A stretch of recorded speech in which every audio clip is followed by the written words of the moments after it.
Hello, everybody. I'm Dr. Zaher Houmani from Lebanon.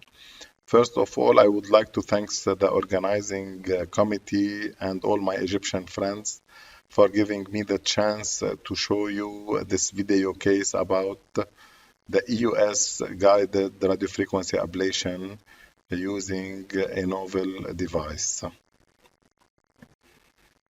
This is my disclosures. Pancreatic cancer incidence for the US population is estimated to be 53,000 in 2017. Abdominal pain is common in pancreatic cancer patients and can be intense, debilitating, and refractory to medical treatment. USCPN is considered as an efficacious way in the management of pancreatic cancer pain and can be used early at the time of diagnosis of inoperable disease. However, USCPN has a significant variation in analgesic effectiveness in these patients.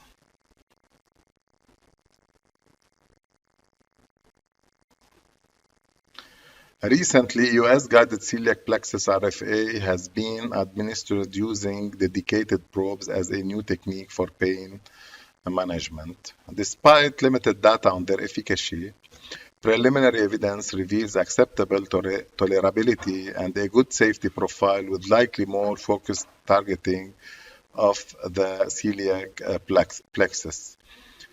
The currently available dedicated device for EUS-RFA is the Habib monopolar EUS-RFA catheter, which is a one French wire with a working length of 190 centimeters. This probe is gently inserted inside the hollow of the 19-gauge FMA needle after removal of the stylet until the needle tip is reached. Then the needle is withdrawn 1 centimeter with advancing the RFA catheter.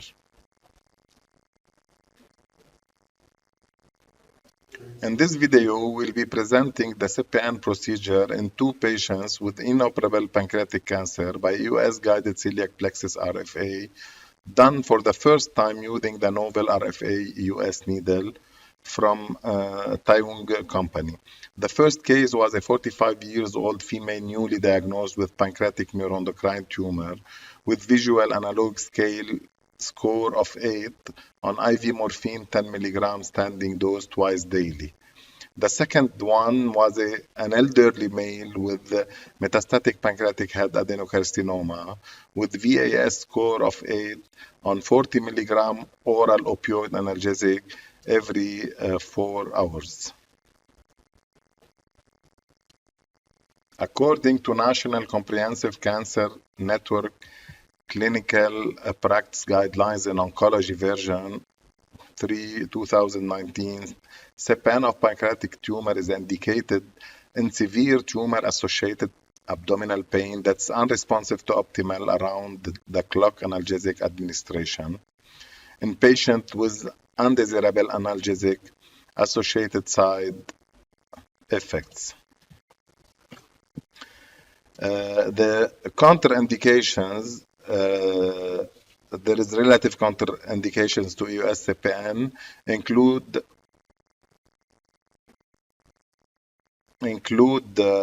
difficult access due to altered anatomy. The absolute contraindications for EUS-CPN are coagulopathy, platelet less than 50,000, local intra-abdominal infection and sepsis, bowel obstruction, patients on disulfiram therapy for alcohol abuse, patients with physical dependence and drug-seeking behaviors, and uncooperative patients. The equipment needed for this procedure are chilled saline bag, ground pad, Viva combo generator, Viva pump, the US-RA 19-gauge needle, electrode size tip 10 millimeter, and the US linear scope.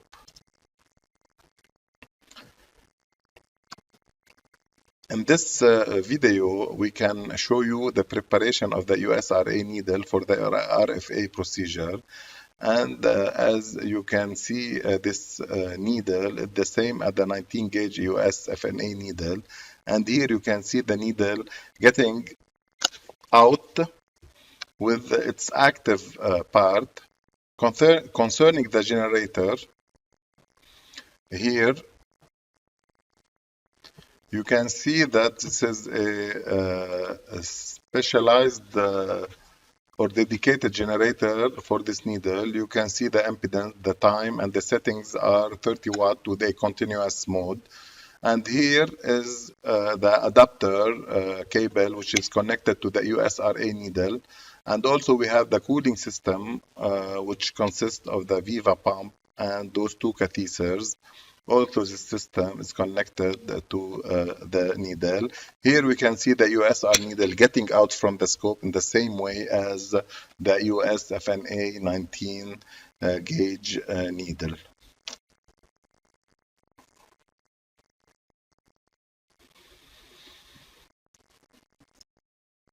A small demonstration of the procedure ex vivo. We press the paddle to start ablation, and you can see how the needle is entering the chicken meat, and the ablation started. And here you can see the result.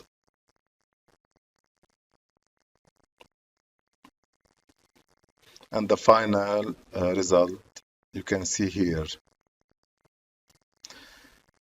Here in this, this is one of the two cases.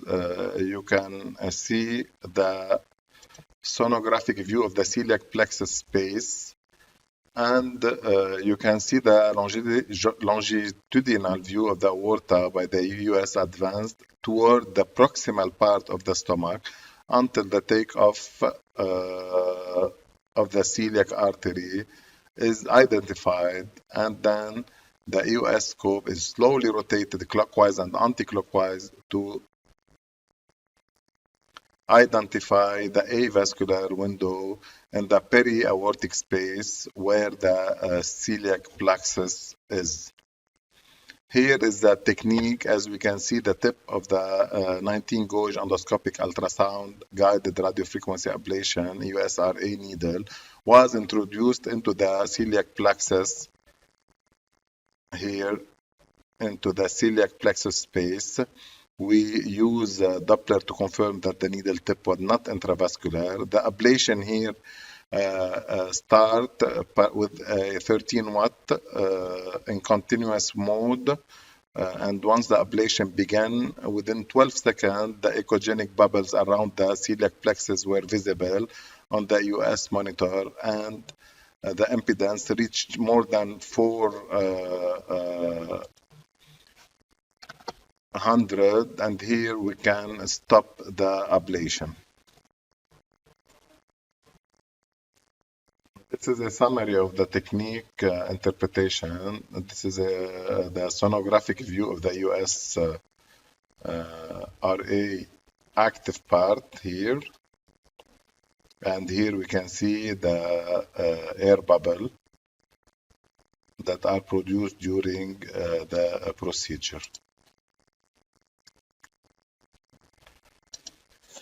Common adverse events are similar to those of EUS-CPN, which include transient diarrhea, orthostatic hypotension, fever, nausea, vomiting, and transient increase in abdominal pain, which are all considered minor complications. In our cases, no adverse events were noted. Both patients were monitored for 24 hours. They were stable during and after the procedure. Here is a table that summarizes the VAS score of the two patients before and 3 weeks after the procedure. We can see it get down from 8 to 2 in the first, and from 8 to 4 in the second patient. Regarding the opioid dose, the first patient was on IV morphine 10 milligram twice daily, and the second was taking oral opioids 14 40 milligram every 4 hours. After 3 weeks, both patients were aware of analgesics intake. Moreover, both patients have no side effects 3 weeks after the procedure. In summary, the present treatment of pancreatic cancer pain with narcotics and EUS CPN is inadequate. EUS-RFA may just be the beginning. EUS-guided celiac plexus RFA using the RFA novel EUS needle from Taiwan appears to be a feasible, precise, safe, and efficacious technique. More studies are needed to better assess the long-term efficacy and safety of this technique. Thank you.